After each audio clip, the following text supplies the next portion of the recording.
अभी शबे बारात आया, अब कुरान निकलेगा। हमारी माँ बहनें आई है, बहुत सारी माँ बहनें आई है, और शबे बारात में ले हलवा की दे हलवा, चना का हलवा, मके का हलवा, चना का हलवा, मके का हलवा, बेसन का हलवा, सूजी का हलवा, ये हलवा वो हलवा, पूरी रात खत्म। इबादत कुछ नहीं, जो करना चाहिए वो कर नहीं पा रहे, और जो नहीं करना चाहिए उसी के चक्कर में। शबे बारात में हलवे का कहीं कोई तस्करा है ये नहीं, कोई तस्करा है तो बताइए हमको। किसी किताब में लिखा है कि हलवा बनाना जरूरी है, लेकिन हमारी माँ बहनों से पूछिए, सबसे बड़का मुफ्ती वो है, वो कहते हैं कि नया नया मौलवी अली से एक रासनी मालूम नहीं छी, हम रासनी एक जमाना से करते आवे इनकी, एक रासनी बच्चा मौलवी, सबसे बड़का मुफ्ती भाषणी। हलवा का कहीं कोई तस्करा, हलवा का कहीं कोई तस्करा नहीं है। ए मेरी माँ बहनों सुनो, कुर्बान जाओ, इज्तिमाई कोई भी इबादत इस रात में नहीं है। ऐसा नहीं है कि जमात बनकर नवाफिल पढ़ो, जमात बनकर कब्रिस्तान जाओ, टोली बनाकर क्या कहते अल्लाह की इबादत करो, फर्दन करो। इस रात की फजीलत है, जमहूर उलमा इत्तराम से कौल है। लेकिन अब रही बात यह है कि कोई ऐसा काम ना करो जिससे गुनाह साबित हो जाए। टोली बनाकर उस रात हमारे नौजवान जगते हैं तो जगो मेरे बच्चों, लेकिन जगने के साथ ही साथ तुम्हें अल्लाह की इबादत करनी है, कुरान की तिलावत करो। जो कज़ा नमाजें तुम्हारे जिम्मे बाकी है उन कज़ा नमाजों को पढ़ो, इसलिए कि जिसके जिम्मा कज़ा नमाजें हैं वो नफल पढ़ेगा, उसके नफल कबूल नहीं होगी, और उसकी नफल होगी भी नहीं, उसकी नफल नहीं होगी। नमाज नफल पढ़ेगा, नमाज नहीं होगी, इसलिए कि कज़ा उम्री उसके फ़र्ज अभी बाकी है, फ़र्ज आपके ऊपर में बाकी है। पहले फ़र्ज नमाज अदा करो और कुर्बान जाओ। तो इंशाअल्लाह मेरे नौजवानों, ये शब बरत का मौका आ रहा है, इस रात में अल्लाह तौफीक दे तो अल्हम्दुलिल्लाह जगना, कुरान की तिलावत करना, ज़िक्र अज़कार में वक्त गुजारना, अल्लाह से अपनी मग़फ़िरत की बख्शिश की मग़फ़िरत की दुआएँ मांगना, अपने माँ बाप के हक़ में दुआ करना। और हम अपनी माँ बहनों से भी गुजारिश करना चाहेंगे, मेरी माँ बहनों हलवा के चक्कर में मत रहना, अल्लाह तौफीक दे आपको भी तो इस रात को जग कर अल्लाह की इबादत करना। इंशाअल्लाह अमल करेंगे। अच्छा, अब नमाज की बारी आई। देखिए, रोज़ा का हुक्म ज़मीन पर आया, रोज़ा का हुक्म कहाँ पर आया, हज का हुक्म कहाँ पर आया, बोलिए बोलिए बोलिए, ज़मीन पर आया। कुरान कहाँ नाजिल हुआ, बोलिए ना सही, अरे ज़मीन पर नाजिल हुआ, कहाँ हुआ, बोलो ना भाई, ज़मीन पर नाजिल हुआ। लेकिन कुर्बान जाओ, जब नमाज की बारी आई, अल्लाह तबारक व तआला ने अपने महबूब को अर्श पे बुलाया और नमाज का तोहफा दिया। ये नमाज को हल्के में मत लो नौजवानों। हम अपनी माँ बहनों से कहना चाहते हैं, मेरी माँ बहनों, काम छूटे तो छोड़ देना, काम छूटे तो छोड़ देना, लेकिन खुदा के वास्ते नमाजों को कज़ा ना करना। मेरी माँ बहनों, हशर के मैदान में सबसे पहले पूछ नमाज की होगी। ये नमाज कब्र में भी तुम्हारी हिफाजत करेगी, ये नमाज हशर के मैदान की रुसवाइयों से तुम्हारी हिफाजत करेगी, और ये नमाज तुम्हें जन्नत के अंदर में दाखिल करेगी। कुछ लोग कहते हैं क्या करें हजरत, टाइम नहीं मिलता है नमाज पढ़ने का, काम में इतना है ना, टाइम नहीं है। अच्छा, पेशाब करने के लिए टाइम है, अच्छा पेशाब लग जाए अगर तो आदमी ऐसे पकड़ कर, ए भैया पेशाब लग लो, तो आदमी कहे पेशाब करो, बोले टाइम नहीं, तो आदमी क्या कहेगा, अक्लमंद कहेगा बेवकूफ़ कहेगा, बोलिए भाई, बोले कितना बड़का बेवकूफ़ है, और पेशाब करने का टाइम इसके पास नहीं है। तो टाइम पेशाब करने का निकाल लेते हो, पखाना लग जाए पखाने का टाइम निकल जाते हो, फैक्ट्री में आग लग जाए तो इसको बुझाने के लिए गप गप गप गप गप गप इसको भरने के लिए टाइम निकाल लेते हो, नींद आए तो सोने के लिए टाइम निकाल लेते हो, घर का हर काम करने के लिए टाइम निकाल लेते हो, बीवी बाल बच्चे की परवरिश करने के लिए टाइम निकाल लेते हो। वो रब जिसने पैदा किया है, जिसके कब्जे में हम सब की जान है, उसके लिए 10 मिनट नहीं निकाल सकते, उसके लिए टाइम नहीं। ये अफसोस है कि नहीं भाई, अफसोस है कि नहीं। 24 घंटा अल्लाह ने 24 घंटा दिया, दिन और रात मिलाकर 24 घंटा है। अब इस 24 घंटे के अंदर में क्या एक घंटा हम अल्लाह के लिए नहीं निकाल सकते? एक घंटा हम अल्लाह के, ए बेटा कहाँ जा रहा है? नहीं जाने दिए, हई लगाए हैं यहाँ, ए बेटा इधर देखो, ए लगा है, एक जगह तकरीर कहते एक नौजवान खड़ा हुआ, मैंने कहा क्या हुआ? बोला है अंकुल बैठो, बैठ गया। 10 मिनट का फिर खड़ा हुआ, मैंने कहा क्या हुआ? बोला बहुत जोर से लाग लो सा। उनको बैठो, वो बैठ गया। कुछ देर के बाद मेरी तकरीर खत्म हो गई, देखे बैठा हुआ है तो मेरी नज़र पड़ गई, तो हमने कहा बेटा जो बोली नहीं जो, तो हम कहली करें जो, बोले की करे जो, जे करे जे चलानी है भागली, समझ जाने की जरूरत नहीं है। हाँ, तो मैं ये कह रहा था मेरे नौजवानों, टाइम निकालो। वो अल्लाह जिसने 24 घंटा दिया, 23 घंटा तुम अपना काम करो। 1 घंटा अल्लाह के लिए निकालो, 1 घंटा अल्लाह के निकालो। वो अल्लाह जिसने जमीन का फर्श बिछाया, वो अल्लाह जिसने आसमान का सामियाना लगाया, वो अल्लाह जो इज्जत की रोटी खिला रहा है, वो अल्लाह जिसके कब्जे में हमारी सांसें चल रही है, वो अल्लाह जिसने इतनी हसीन जिंदगी दी है, कुर्बान जाओ उस अल्लाह का। जितना भी शुक्र अदा करें ये कम है। कम से कम 24 घंटा में 1 घंटा निकाला, इंशाल्लाह निकालेंगे। कितने लोग तैयार हैं इंशाल्लाह? माशाअल्लाह। अल्लाह हाथ उठवाना मेरा काम था, इनके दिलों को बदलना तेरा काम है। कबूलियत की घड़ी है, हमारे बच्चों के दिलों को बदल दे, हमारी माँ बहनों के दिलों को बदल दे। या अल्लाह सबको पक्का सच्चा नमाजी बना दे।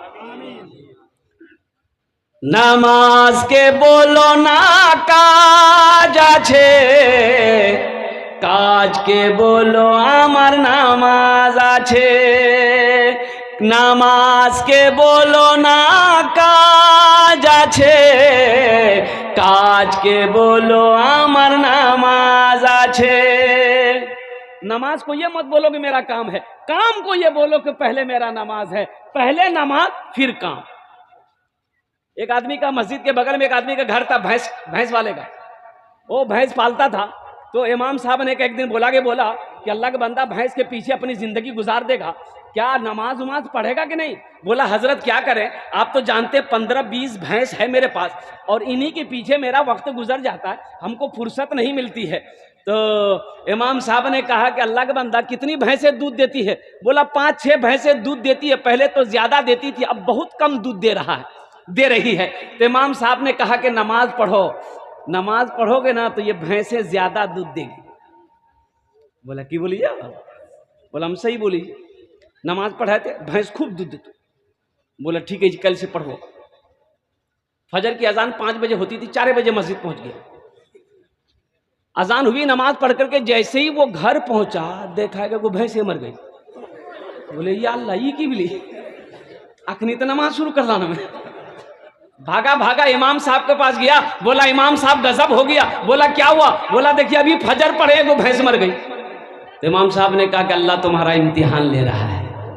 क्या तुम घबरा गए? बोला नहीं घबराए। बोला जा सब्र कर। वो चला आया, जोहर की अजान हुई, बड़ा डरते डरते मस्जिद गया कि कहीं दूसरी ना चली जाए। बहुत मुश्किल से वो जो जोहर की नमाज पढ़ा। और जोहर की नमाज पढ़ के जब घर पहुंचा तो हकीकत में वो दूसरी भैंस भी मर गई। बोली बाप, ये दिन रात मिला के 5 टाइम नमाज, 5 भैंस चलो थी। एगो भैंस का बच्चा ना चिल्ला रहा था। उस भैंस का बच्चा को हम लोग पर्रू बोलते हैं ना, ओ चिल्ला रहा था, माँ मर गई, चिल्ला रहा था। ये बहुत चुप कराने की सानी दे रहा, पानी दे रहा, वो चुप ही नहीं हो रहा बच्चा। ये बोल रहा कि ते ज्यादा कानवे नहीं, बस ज्यादा तोड़ लिए नमाज नहीं पढ़बो, मैं दिए रकात नफल पढ़बू। नमाज के बोलो ना काज आछे, काज के बोलो आमार नामाज आछे। अल्लाह के रसूल सल्लल्लाहु अलैहि वसल्लम मेराज पर गए। जब लौटने लगे तो अल्लाह ने कहा मेरे महबूब रुक जाइए, तोहफा लेते जाइए। और वहां से तोहफा मिला 50 वक्त की नमाज। क्या वक्त की नमाज मिला? बोले अल्लाह के रसूल लेकर आ रहे थे। छठे आसमान पे हजरत मूसा अलैहिस्सलाम से मुलाकात हो गई। तो मूसा अलैहिस्सलाम ने पूछा कि या रसूलल्लाह क्या मिला? कहा कि 50 वक्त की नमाज। बोले या अल्लाह जाइए कम करवाइए, या रसूल अल्लाह कम करवाइए। मेरी उम्मत की वो पर में 2 वक्त की नमाज फर्ज थी, फजर और असर, फिर भी मेरी उम्मत नहीं पढ़ पाती थी। ये 50 वक्त की नमाज आपकी उम्मत कहाँ से पढ़ पाएगी? इसको कम करवाइए। अल्लाह के रसूल गए, या अल्लाह कुछ नमाजें कम हो जाती। तो अल्लाह ने कहा मेरे महबूब 5 वक्त की नमाज कम हो गई। फिर आए, भाई कितनी रह गई? 5 कम हो गई, कितनी रह गई? हजरत मूसा अलैहिस्सलाम ने कहा कि कितनी कम हुई, बोले 5, बोले फिर जाइए। फिर गए, अल्लाह ने फिर 5 कम किया, कितनी रही? फिर आए मूसा अलैहिस्सलाम ने कहा कितनी कम हुई, बोले 5, बोले फिर जाइए। 9 बार गए। कै बार गए बोलिए? 9 बार गए। 9 बार गए, 45 वक्त की नमाज कम हो गई। कितनी रह गई? 5 रह गई। मूसा अलैहिस्सलाम ने कहा या रसूल अल्लाह कितनी रह गई? बोले 5 रह गई। तो मूसा अलैहिस्सलाम ने कहा कि एक बार और जाइए। अच्छा, जे नमाज नहीं पढ़ी जी वो सोचते थी बहुत अच्छा रह ली थी, एक बार और चलोगे नहीं तो नमाज झमेला नहीं रह ली थे। अल्लाह के रसूल सल्लल्लाहु अलैहि वसल्लम ने इरशाद फरमाया, मूसा अब मैं नहीं जाऊंगा अल्लाह के पास नमाज कम कराने के लिए, मुझे शर्म आती है, कुर्बान जाओ। अल्लाह ने ऐलान फरमाया, मेरे महबूब मैंने आपकी गुफ्तगू को सुन लिया है, आपकी बातचीत को मैंने सुन लिया है, मेरा कौल पक्का है, मेरा फरमान पक्का है। मेरे महबूब मैंने 50 वक्त की नमाज आपको दिया है, कम होकर 5 वक्त की नमाज रह गई है। आपकी उम्मत मेरा बंदा 5 वक्त की नमाज पढ़ेगा, हम उससे 50 वक्त नमाज पढ़ने का सवाब अता फरमाए। हमारी माँ बहनों, मेरी माँ बहनों, काम छूटे छोड़ देना, लेकिन सबसे पहले नमाज अदा करना। मेरी माँ बहनों सुनो, अल्लाह के रसूल इरशाद फरमाते हैं कि हव्वा की बेटियों सुनो, दुनिया के अंदर में 4 बातों पर अमल कर लेना, 4 काम कर लेना। जन्नत के 8 दरवाजे हैं, जिस दरवाजे से चाहो जन्नत के अंदर में दाखिल हो जाओ। मेरी माँ बहनों, पहला काम वो जो मैंने बताया, नमाज पढ़ना। पहला काम मेरी माँ बहनों, नमाज पढ़ना। दूसरा काम, रमज़ान का महीना आ रहा है, पाबंदी के साथ 30 रोज़े रखना, जितने रोज़े मिल जाए रोज़े रख लेना। और तीसरा काम है शौहर की खिदमत करना। क्या करना बोलिए? शौहर की। अच्छा देखिए, शौहर राजी अल्लाह राजी, शौहर नाराज अल्लाह नाराज। हजरत अली हजरत फातिमा रदी अल्लाह ताला अन्हा के दरमियान में कुछ बातचीत हो गई, तो हजरत फातिमा रदी अल्लाह ताला अन्हा वो घर आ गई, अल्लाह के रसूल की बारगाह में आई और कहती है कि देखा चेहरा देखा, तो अल्लाह के रसूल इरशाद फरमाते हैं, बेटी फातिमा खैरियत तो है? तो बेटी कहती है कि अब्बा हुजूर मेरा और अली का झगड़ा हो गया है।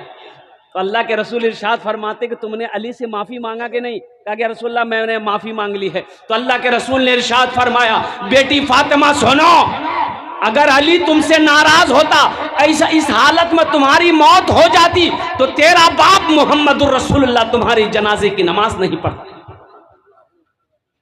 तेरी मौत इस हालत में हो जाती कि तेरा शौहर तुमसे नाराज रहता, मैं मोहम्मदुर रसूलुल्लाह तुम्हारे जनाजे की नमाज नहीं पढ़ता। इससे पता यह चला कि शौहर राजी अल्लाह राजी, शौहर नाराज अल्लाह नाराज। अल्लाह के रसूल ने इरशाद फरमाया, जिस औरत की मौत इस हालत में हो जाए कि उसका शौहर उससे राजी था, वो औरत जन्नती है। सुभान अल्लाह बोले दवा। वो औरत क्या है? बोलिए भाई, वो औरत क्या है? वो औरत जन्नती है। मेरी माँ बहनों, वो काम करना जिससे तुम्हारा शौहर राजी रहे, वो काम करना जिससे तुम्हारा शौहर खुश रहे, वो काम ना करना जिससे तुम्हारा शौहर नाराज हो जाए। अपने शौहर की खिदमत करना। और एक बात बताता चलूं, लोग शादी क्यों करते हैं? आदमी के जो घर में बहुत तकलीफ झेलो, यहाँ लागे छे नहीं, बुधभाग बियाह करावे लगी है ना, बुधभाग बियाह करा दिली तो घर में आप खाना पीना बनाने वाली आबी गली की बोलवा, तो का वो बीवी जो आती है वो खाने बनाने के लिए आती है? बीवी, किताब में ये नहीं लिखा है कि बीवी आपको खाना बना के खिलाएगी। ये बीवी की जिम्मेदारी नहीं है कि खाना बना के वो आपको खिलाएगी, आपके बदन का मैला कपड़ा धोएगी। ये बीवी के जिम्मा नहीं है, ये उनका हुस्न अखलाक है कि वो चिलचिलाती धूप में बैठकर खाना बना के आपको खिला देती है। उनका शुक्रिया आपको अदा करना चाहिए। बीवी शहजादी है, बीवी उस घर की मलिका है, वो आपकी नौकरानी नहीं है, आपकी नौकरानी नहीं है। लेकिन अब रही एक बात कि थोड़ी सी ये लोग, हमारी माँ बहनें थोड़ी बोलती ज़्यादा बोल वो चंदो नहीं देती। रोड के किनारे एक घर था, एक औरत बोले जा रही थी, शोहर पर बोले जा रही थी, तोर घर में कुछ नहीं देखलान, कुछ नहीं मिलो, कुछ सुकून नहीं मिलो, ना दिनों ना राती, ये वो। अब वो भी चला चुपचाप हमारी सुनी। आदमी से जमा भागली, बोले रे छोड़ेंगे, छोड़ छोड़ छोड़ देन, सोहर छू, माफ करी देन, माफ करी देन। तो बोली ठीक है, ये तो राजी जब बोली जाने हम अल्लाह पर सौंपी दी, बोला सो पहन। तो अल्लाह पर सौंपल की, या अल्लाह अगर वो गलत छी तो वो मरी जाओ, या अल्लाह अगर हम गलत छी तो हमें बेवा भाजू। देखला दोनों तरफ वो हमारा।